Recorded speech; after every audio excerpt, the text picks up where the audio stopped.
Kalau memang dokter sudah mengatakan bahwa seorang wanita menderita PCOS, apa yang harus dilakukan sebetulnya? Pertama harus dibuktikan bahwa ada sel telur kecil-kecil tapi banyak di dalam gambaran USG. Biasanya jumlah sel telur atau folikel namanya di setiap indung telur baik kanan maupun kiri itu lebih dari 12. Nah, apa yang terjadi sebelum pada PCOS itu?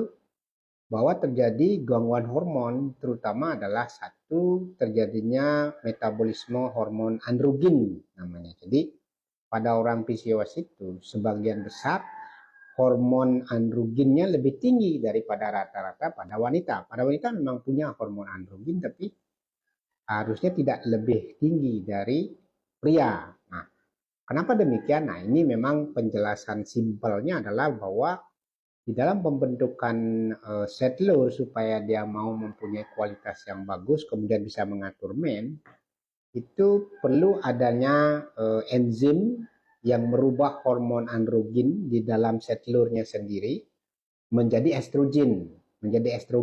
Itu hormon utama pada wanita.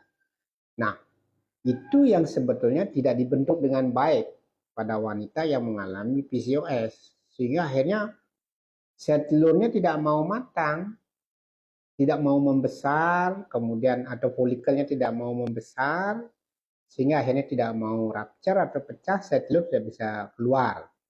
Bahkan tidak terbentuk sel telur sebetulnya.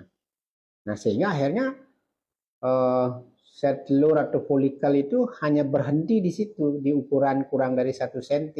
Itu numpuk, ibarat ya cangkang-cangkang kosong sebetulnya isinya, bukan cangkang yang berisi sel telur di dalamnya.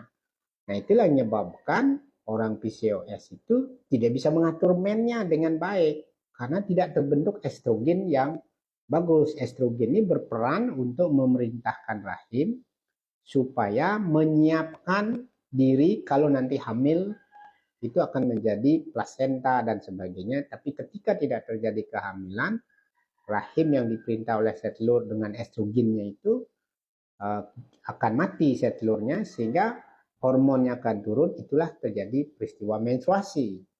Jadi demikian, jadi pada orang PCOS itu kenapa dia mennya tidak bagus, itu kaitannya antara kadar hormon estrogen yang sebetulnya tidak sempurna di dalam sel telurnya, sehingga akhirnya di rahim tidak mendapat perintah yang bagus, sehingga tidak terjadi men yang bagus.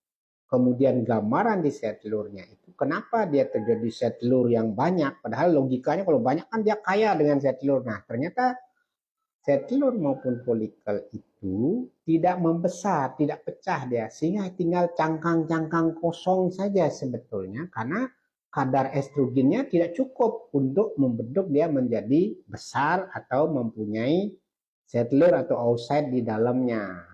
Kira-kira demikian penjelasannya sepintas mengenai PCOS. Terima kasih.